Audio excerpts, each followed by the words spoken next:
All right, Unit 3.03. So first we're going to just kind of recap a couple of notes on logs and the natural logarithm, and then I'm going to give you some practice problems to try and maybe a few pointers if you get stuck on a couple of the more tricky ones.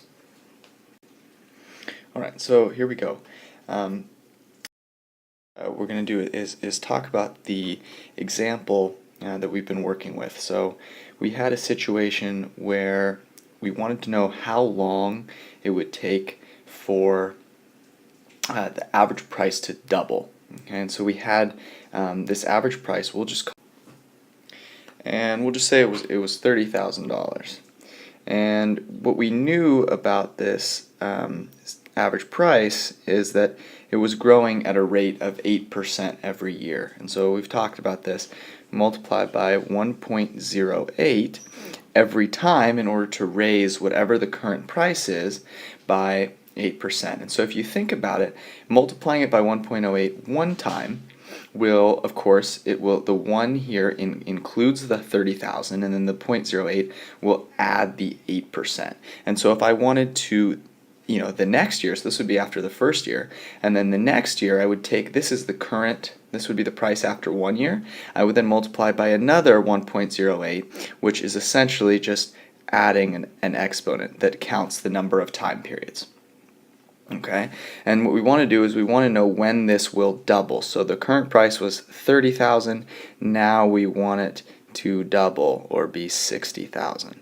And so you can kind of think about, well, what are you looking for? You're looking for what number needs to be in place of this 1.08 to the t. What does this have to end up being equivalent to? And it boils down to, well, what does 30,000 need to be multiplied by in order to get 60,000? And so right off the bat, you kind of know, look, I want to know what exponent will make 1.08 to that exponent equal to 2. And that's exactly what happens when we solve. We divide first by the 30,000. I'm just going to use k there to denote 1,000. So we cancel out on the left side, and we're left with 1.08 to the t is equivalent to 2. Exactly what we talked about. We want to know what will make 1.08 to the t equivalent to 2. And so the question we're asking ourselves is, what is the exponent which I can raise 1.08 to in order to get the value of 2? And so this is exactly what the logarithm means. These statements mean the same thing. So when I take the log of some base, 1.08, and the argument is 2, what I'm asking is, I'm saying this, the log means what exponent can I raise the base to in order to get the value of 2? And of course that will be equivalent to t. Okay?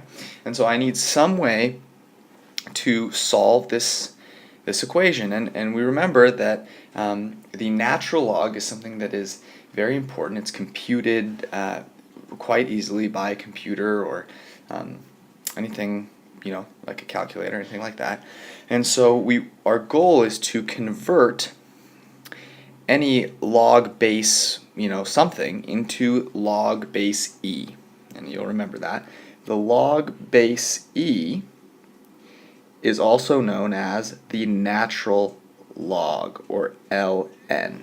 And so if I were to take ln of some number, just call it a, that is saying what is the exponent that I must raise e to the power of to get that number. Okay, and remember, e is approximately 2.718. You can go watch the previous video for that. And we had a couple of properties. So the first property with logs was that if we had some different base, so if we had a log base a of b, we could rewrite it in terms of the natural log. So we could say natural log, which is the same thing as log base e, natural log of b divided by natural log of a. And that is a lot easier to compute. The natural log is something that you'll work with extensively in calculus and so on. So applying this this first property, we now look at this situation here. We don't have log base e, we don't have the natural log.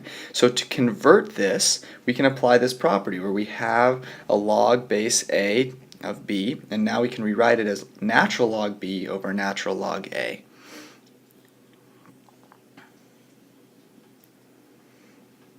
And that will be equivalent to t. And I guess I should have actually written the values here. B in this case is 2, and A in this case is 1.08. And so you can go on Wolfram Alpha, you can actually compute natural log of 2 divided by natural log of 8, and you should get approximately 9.0006 or something like that. Okay? Now there's a second property, and this property is equally as helpful, and what it says is if you have the natural log, remember that's log base e, if you have the natural log of some value a raised to a power, you can simplify this to be that power times the natural log of a. And this is helpful because think about what this does. If your variable is in the exponent, you can move it down by taking the natural log. So if you take the natural log of something to a power, then that power can be moved down. And now to solve for this power, you just have to divide by that natural log of that number. Okay? So this is one way, right? We use property 1. Now let's consider the same situation, but using property 2. So I have 1.08 to the tth power equals 2. Let me give us a little more space. And the question that you're wondering is, okay, well, how do I solve for t? In other words, how can I get t into a position where it's not as a power and I can solve for it? And notice that if I were to have the natural log of this argument here, 1.08 to the t, I could move the t down so that I could solve for t. Okay? So what I want to do is I want to take the natural log of the left side, and now it's an equation, so I have to also take the natural log of the right side so that I stay consistent. And now on the left, let me actually give us more space here. Now on the left, I can move the t down, so I'll have t natural log of 1.08.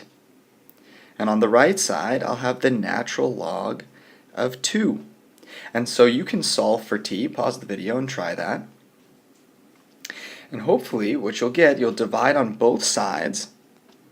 Divide on both sides by the natural log of 1.08, and you'll end up with t being equivalent to the natural log of 2 divided by the natural log of 1.08. And guess what? That's exactly what we computed earlier. So both properties will allow you to get to your final answer of about 9.006, or a little over 9 years. And so it's important now to go ahead and write out what this means. So pause the video again and write out the meaning of this number here, because that's always the most important piece.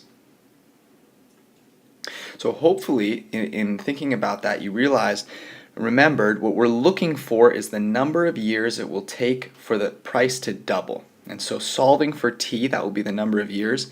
So after approximately 9, or I would say maybe a little more than 9, or you could say exactly 9.00647 years, the average price will double. All right, so now refresh your memory. If there are any sticky points in that process, go back, rewatch. On the next couple of pages, you are going to see some questions. Make sure that you answer them to the best of your ability, and any questions that you have, make sure that those are included as well.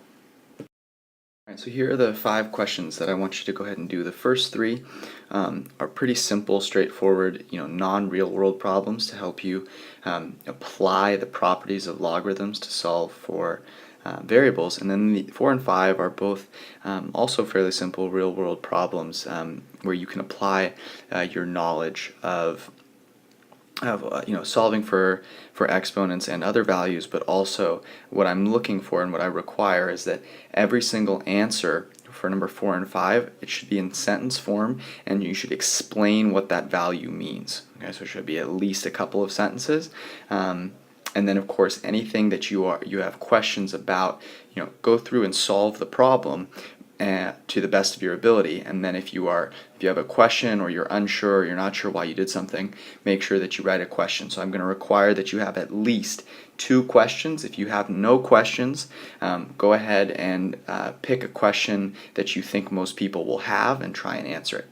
So answer the 5 questions. Make sure you note anything that's confusing or that you want to know more about. And I will see you on Monday.